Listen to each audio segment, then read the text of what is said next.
La primera pregunta, bueno, vamos a girar un poco en torno a la casuística de los colectivos, me temo, porque obviamente es un tema que nos preocupa a muchos.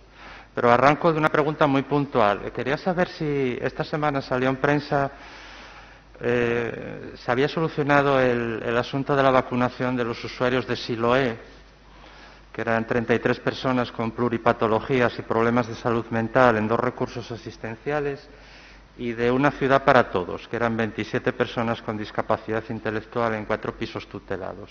¿Se ha solucionado ya Pues la información concreta de esos recursos en concreto no la tengo ahora mismo.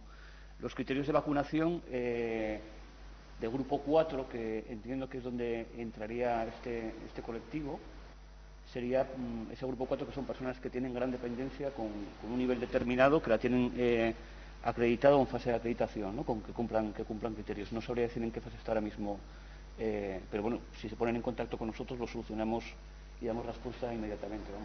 Es que yo creo que este es un buen ejemplo de que, bueno, lo que comentábamos, ¿no? Los circuitos cerrados de vacunación, los tramos, a veces generan casuísticas que en una comunidad pequeña como es la nuestra, al fin y al cabo, creo que deberíamos tener instrumentos para, no sé, para salvar esos compartimentos estancos, ¿no? Porque aquí todos estamos de acuerdo en que estas 60 personas responden a unas condiciones de vida ya especialmente dramáticas, como para que encima tengan quizás que esperar este turno, ¿no? Y bueno, además salió en prensa y hubo una petición expresa por parte de los directores, tanto de Siloé como de Una ciudad para todos, y bueno, yo les invito a que si hay algo que ustedes pueden poner de su mano, avanzar ustedes hacia ellos, en este caso, no esperar la administración, me refiero en general, no a ustedes tres en particular. Lo que es muy importante, y de hecho con Siloé y con otras entidades tenemos una relación muy sólida desde hace años, es que los vínculos los establezcamos a través de los espacios que tenemos de coordinación, ¿no? Es decir, lo de que a través de los medios de comunicación establezcamos estos mensajes puede ser erróneo, contradictorio y generar controversia. Entonces, hay una serie de cauces institucionales para poder mantener estos vínculos y en este sentido trataremos de dar respuesta.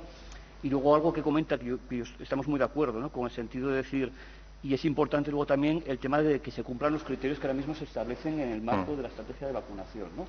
Que eso sí que es cierto, que puede haber colectivos que se sientan agraviados por no estar incluidos en los grupos. Esto lo plantea muy bien en la última actualización la estrategia. Lo comentaba antes el consejero, ¿no? El criterio fundamental, una vez establecidos unos grupos prioritarios, es el tema de la edad. Es un criterio fundamental para poder vacunar a las personas que ahora mismo son, incluso en relación con esta última revisión de la evidencia, son colectivos prioritarios de cara a tener mayor vulnerabilidad de cara a COVID. Una vez establecidos estos grupos, la estrategia plantea un principio de necesidad, un principio de solidaridad, un principio de equidad, pero también plantea un principio de factibilidad que creo que además, voy a leerlo brevemente, es un párrafo muy corto, lo refiere muy bien, ¿no? Tomar también en especial consideración el principio de factibilidad, de modo que la atención a los distintos grupos que deben ser priorizados en la vacunación resulte compatible con una administración eficiente de las vacunas. No sería una decisión ética aquella que, por pretender identificar a todos los grupos que deben ser priorizados, hiciera tan complejo el proceso de vacunación que lo ralentizara indebidamente o trasladara a los ciudadanos una sensación de confusión acerca de cuándo van a ser vacunados. Yo creo que relata bastante bien esta situación a veces de confusión, de muchos grupos, de fragmentación, ¿no? Y relata también bastante bien un elemento que es fundamental en la logística, que es tenemos que avanzar lo más rápido posible para lo explicaban antes perfectamente, a la mayor vacunación de porcentaje de la población lo antes posible, ¿no? En el momento que estamos entrando en una fragmentación de grupos, la propia logística hace más difícil esa factibilidad, ¿no? Y ese es un elemento también para tener en cuenta, más allá de la confusión. Pero desde luego que tenemos que tener en cuenta grupos prioritarios y grupos que tienen que ser vacunados inmediatamente. Y en este sentido estamos, bueno, recabaremos la información para solucionar esa situación. Pues querría seguir insistiendo en otros pequeños colectivos de esta que efectivamente estoy de acuerdo con usted, que entran en competencia o en contradicción a veces con la propia casuística al efecto. Estoy pensando en los enfermos con patologías de baja prevalencia, ¿no? Eso que podríamos llamar personas que padecen enfermedades raras. Y estoy pensando en un colectivo que a mí particularmente, por una cuestión familiar, me preocupa, que son los padres y madres de menores con patologías muy severas, tanto niños, bueno, en algunos casos con parálisis cerebral o con las llamadas enfermedades raras, ¿no? Y también a los hijos e hijas de mayores vulnerables, es decir, me gustaría colocar la escala tanto hacia abajo, padres con hijos pequeños, como hacia arriba. Ustedes saben que, bueno, hay muchas personas que están al cuidado de personas de edad vulnerables, pero sin contrato, los tienen en casa, etcétera, etcétera.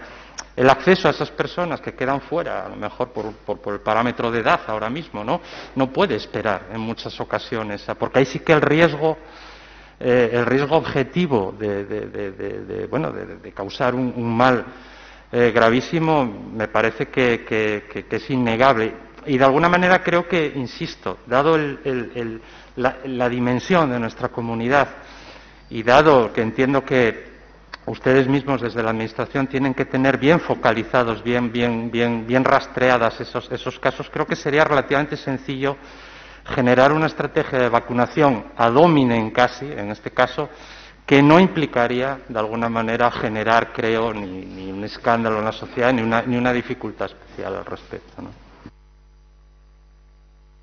Sí, señoría, sí. Creo Más que una pregunta es casi una reflexión. No, perfecto. No, me parece perfecto porque yo creo que gran parte, si no prácticamente en todo, es compartida. Tenemos muy en cuenta, todas estas consideraciones. Y bueno, podríamos hablar incluso también de otros grupos, ¿no? Que específicamente también tienen necesidades, ¿no? Que hay que tener en cuenta. Hablaba ahora mismo el director general de Salud Pública sobre algunas cuestiones que no están quizá en las tablas o en los gráficos que todos manejamos, pero cuando uno se pone a entrar en la letra pequeña, en las consideraciones que hacen los mayores expertos de España y que las plasman en estos documentos, pues de esto es de lo que hablan, ¿no? Y hay que tenerlo siempre en cuenta. Estamos dejando trabajar precisamente a los mayores expertos en ello para que, bueno, acaben de dilucidar estas cuestiones concretas en relación con circunstancias de salud o circunstancias personales que puedan precisar también una consideración específica al margen de la edad a la hora de tener en cuenta su vacunación. Esa es la idea, eso es lo que se ha expuesto y es el desarrollo que va a tener. Otra cuestión que me gustaría plantear es una cuestión, bueno, que creo que se mueve entre la ética y la legalidad y es una cuestión también delicada y compleja, ¿no? La vacunación no es obligatoria. De hecho, estos días, bueno, hemos asistido a este intento por parte del Gobierno de Galicia de poner severas multas a quien se niegue a la vacunación e inmediatamente voces autorizadas de la legislación han dicho que eso no es factible, ¿no? Pero quiero plantearles un problema que ha sucedido, además en Asturias, obviamente me reservo la historia puntual, ¿no? ¿Qué sucede cuando un trabajador de una residencia se infecta, está infectado, rehúye la vacuna y su infección genera un contagio en personas de la residencia, contagio que incluso puede llevar a la defunción? Mi pregunta es si en este caso el Gobierno de Asturias es responsable de las consecuencias que derivan de lo que ocurra desde el punto de vista sanitario en el centro. Más allá de una pregunta hipotética, sería importante, ¿no? Como es siempre, una cuestión como esta, habría que ver las circunstancias concretas. No podemos prejuzgar a nadie que pueda verse en Perdón, consejero, la pregunta no es hipotética. La pregunta, el caso ha sucedido, sí, lo que, bueno, por razones. Pues póngase encima de la mesa, por los cauces que hay que ponerlo, la persona de quien se está hablando, para que se puedan ver las circunstancias que tiene. Mire, yo esta mañana recibí un mensaje del presidente del Comité de Bioética de España, en el que me aportaba una entrevista que le hicieron en un medio de comunicación y hablaba un poco de esto, ¿no? Yo creo que es de gran interés, una persona además que tiene, versada en el tema, está en este comité de expertos nacional, y él venía a decir en resumen que no se puede hacer obligatoria una medicación, una vacuna al menos hasta que no se garantice su universalidad, ¿no? Lo decía, de alguna manera, bueno, así lo tienen en cuenta los juristas en España, quiero decir, ese es el criterio que están llevando, ¿no? Si a una persona, encima de que todavía no la vacunas, porque estamos hablando de que en Asturias, que es donde más población estamos vacunando, estamos todavía con aproximadamente un 4% de la población con la vacuna completa, pues sería bastante injusto que una persona que todavía no le ha tocado vacunarse, pues porque tiene a lo mejor 43 años y no está en ningún grupo de riesgo, pues encima se le sancione, ¿no?, por no hacerlo. Tendría, digamos, casi un doble perjuicio. Son consideraciones de una persona, pero que hay que tener en cuenta. Pero lo que le quiero decir que nosotros no tenemos de momento ese interés por hacer obligatoria en Asturias algo que serían consideraciones más en clave nacional, ¿no?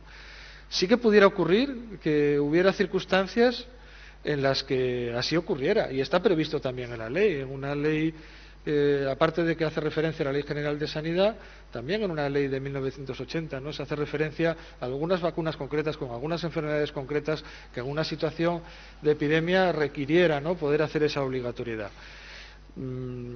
Como le digo, es una cuestión en la que los especialistas en ello tendrían que dilucidar, en bioética y también los juristas, como usted bien dice, y tendrían que exponernos, ¿no? Nosotros estamos siguiendo las indicaciones técnicas en una gran parte. Yo creo que nuestra responsabilidad es política, pero siempre estamos llevando un guión técnico y en ese caso también lo tendríamos en consideración, por supuesto. Sí. Quisiera completar que el guión técnico no es un guión local, es decir, no solamente es una comunidad, o sea, lógicamente las decisiones siguen siendo técnicas a nivel local en este grupo que antes señalaba la directora gerente, pero el grupo técnico, en el marco además de una comisión de ética que está también trabajando en la estrategia directamente de vacunación, es un marco vinculado a la ponencia técnica del Ministerio, que es donde se toman las decisiones de los grupos que antes señalábamos, o sea, no son decisiones locales, y también un poco de criterios relacionados con necesidad, equidad, solidaridad o factibilidad.